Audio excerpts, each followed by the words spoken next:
Hello there and welcome to another episode of the Man Podcast. My name is Tatenda, back with another one. Super excited to have you in front of your screens and me being in front of your screens rather. I'm so happy and so glad that you are here. Thank you so much for all the subscribers. Thank you so much to everyone that has liked, shared and commented and done everything to ensure that we are growing. Hey, we are growing and it's all great and all glory to God more than anything. I don't think we do what we do because we are smart or we cute or anything. But anyway, if you're wondering what I'm wearing Beard. It's B-E-A-R-D.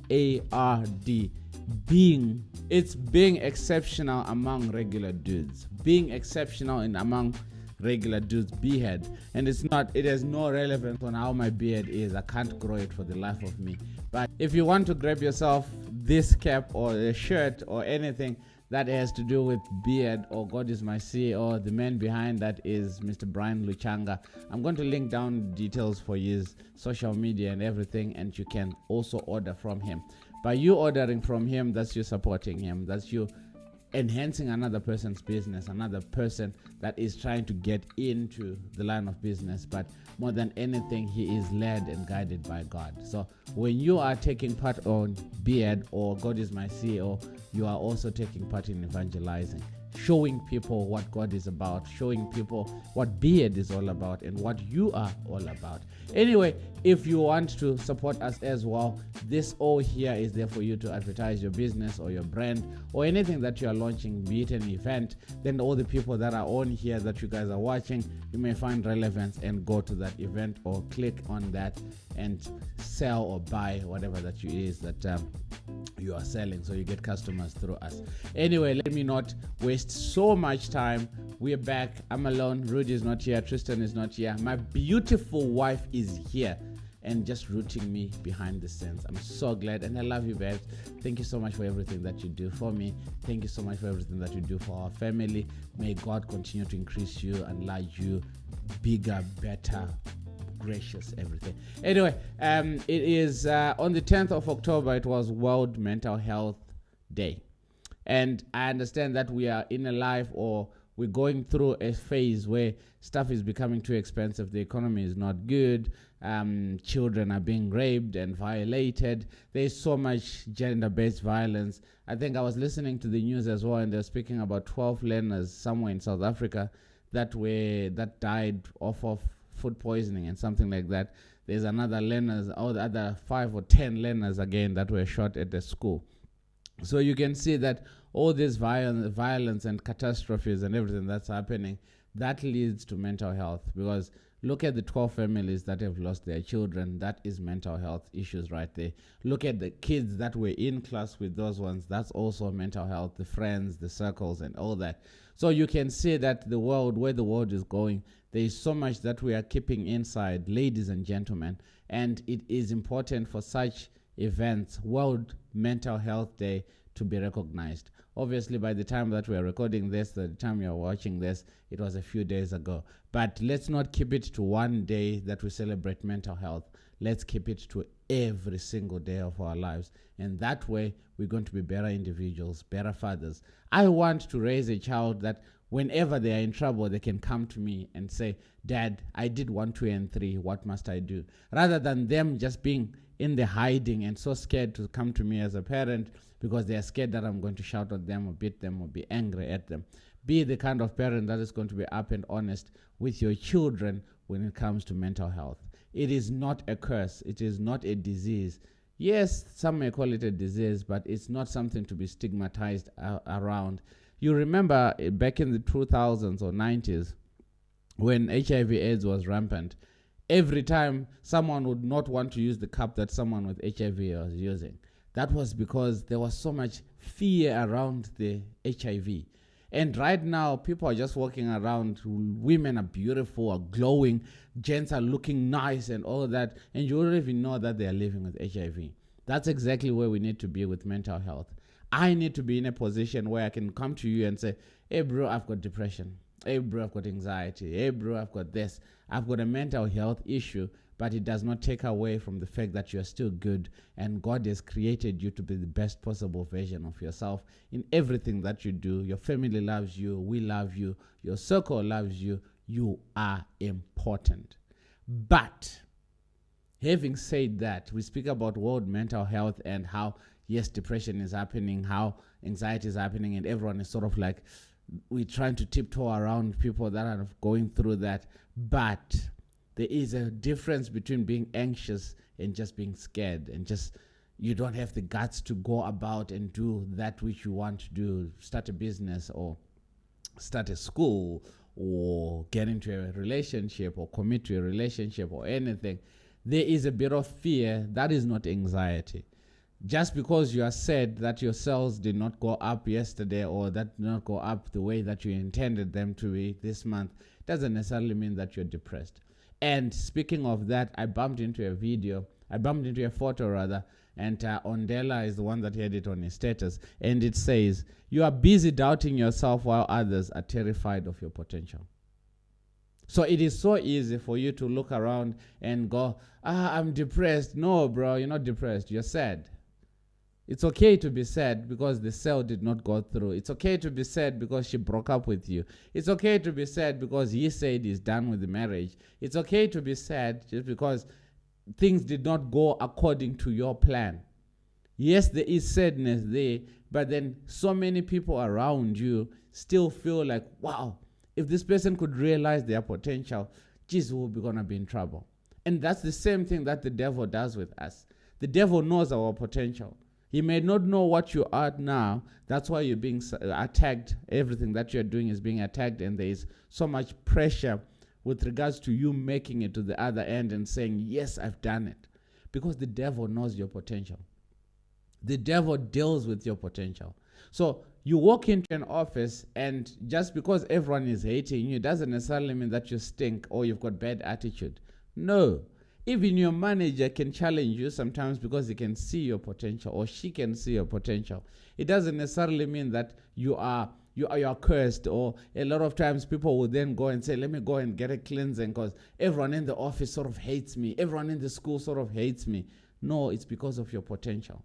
All those people are threatened by your existence. So come to think of it, when I listened to this, when I read this, I was like, there is so much power in understanding that if you are here, where you are right now, you've broken so many generational curses. It's up to you to believe it, because the devil definitely does believe it. Because if it wasn't for that, the devil was never going to attack you. Same like, I still remember I once did an episode a few years ago, when I said, if you were to hold a basketball, LeBron James will never bother attacking you or marking you. Why? Because he knows that 99% of the time, you're never going to get the basket.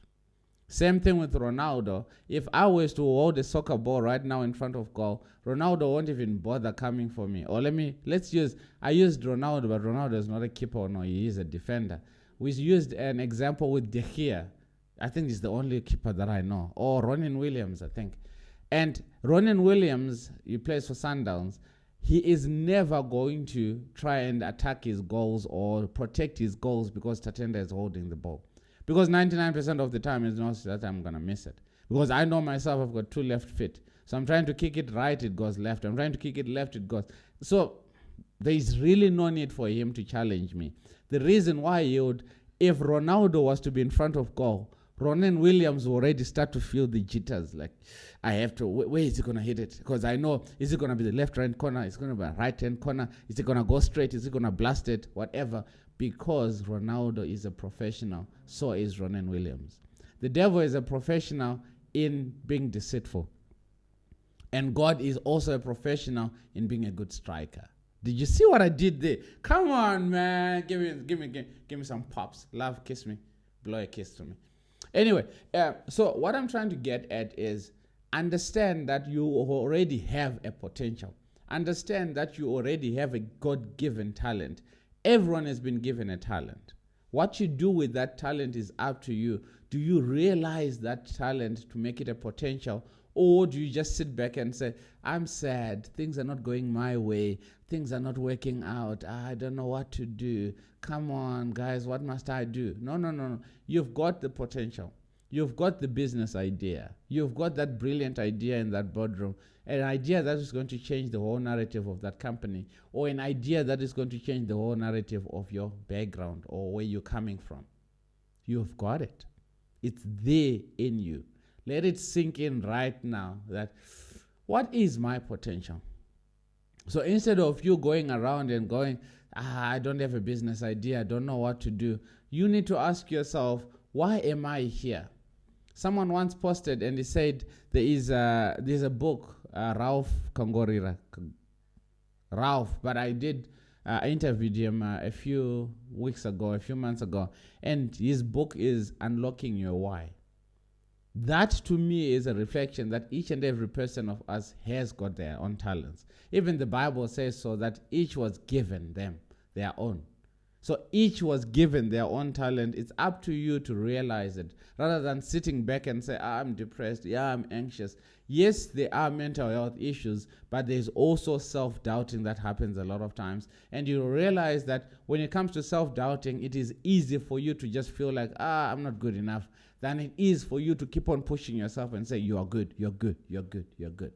And speaking of which, someone posted on their status, Zach, and he said, now, in as much as affirmations are good, affirmations without the actual action is just a silly excuse of incompetence. You need to work. So if you've got an idea to start a podcast, you need to sit down and actually record the videos. If you've got an idea that you want to become an architect, you need to sit down and study right now for you to get to that being an architect. If you want to be an actor, you should be standing in front of a camera and going live and just act on scenes. That is working. That is potential. Because everyone has potential. And I still remember a few years ago, I came to South Africa, 2009 to be precise. And I still remember the first job that I worked. I was working in a steel industry, and it was a night shift job. And I still remember the day after coming back from night shift, I said to my brother-in-law, because he's the one that arranged me that job, and he says, Tano, or Spari, or brother-in-law, how was work? And I'm like, nah, I don't see myself in here 5 years. I don't see myself working in the same spot for 5 years. And his words were, Tano, we've been doing this. I've been doing this for 21 years. And here we are, we're still getting on. And later on, he comes to me and he says, wow, you said it. And in 5 years, I was out of there, and my life is a total different from what it was 5 years ago, what it was in 2009. He is still in the same spot, same town, same neighborhood. You see, that's where I'm like, everyone has got a potential. And it's up to you what you tell yourself. And in as much as, yes, you can affirm yourself, I'm the greatest, I'm the best, I'm good at what I do, but what are you doing? Yes, you can speak about the goodness of God and everything, but are you really taking God up on his word? Because if you say, I can do all things through Christ who strengthens me, but you're sitting down, then there's really no need for you to speak the word. Because the word brings action, and faith without action is dead. As opposed to if you say, I can do all things through Christ who strengthens me. I'm walking into that boardroom with a proposal. This is what I'm thinking that I need to start. I need to start a podcast that is going to cater for all the youth. And in them, I need to have a big space where there is 20, 30, 40 studios. And each youth can just walk in and say, here, I want to start a podcast. Sit down. Everything is edited. Boom. There you go. Put it online. Let people consume it. That is, I can do all things through Christ who strengthens me. If I walk into a proposal building right now and I meet an investor right now, I'm going to give them the step-by-step on how I'm going to make sure that that studio is going to cater for each and every person that wants to start content. And not only the one that want to start content, but the one that want to do in editing, graphic design, marketing, all those, cleaning, designing, the painting stuff, the design of the studios, the kind of camera work that needs to be put in, whatever content they need to be. It's not only the person that is sitting behind the camera, it's also the one that is sitting behind that camera to ensure that the right button is pressed. I've got everything detailed. An investor can come in right now and I'm still going to say, this is the kind of space that we're looking for and this is how we're going to do it. especially even if it's in the cricketing sector. This is how the indoor setup is going to look like, and this is how it's going to serve the community, and this is how much it's going to make, and this is how much capital it's going to need. I know everything. So, as I'm closing, I'm not going to take much of your time. It's Friday. You guys need to go have fun and enjoy. But understand that you've got a bigger potential than you realize. And if you don't know it, it's high time you sit down with yourself and ask yourself the relevant question, without trying to beat about the bush and trying to sort of batter yourself and make yourself feel good for being lazy or being quiet or being on a backward. No, you need to ask yourself, what am I good at? And you can tell me that in the comment section as well. What are you good at? Because the Bible even says, God presents you and say, what is in your hand? And Moses said he had a staff. So what is in your hand? As you go into the weekend, enjoy it. Be safe. Don't drink and drive. Don't do all the nonsense that's going to make you, on Monday, you wake up and you're going, why did I do that? God loves you. I love you guys. We'll see you guys on the other side. Remember, mental health is not a stigma. And also, in closing, don't be out here self-doubting while so many people are being threatened by your existence, by your potential. Watch these videos, guys. Don't go away as you go into the weekend. Listen to this and do whatever else you need to do. I love you guys. See you guys on the other side. Cheers for now.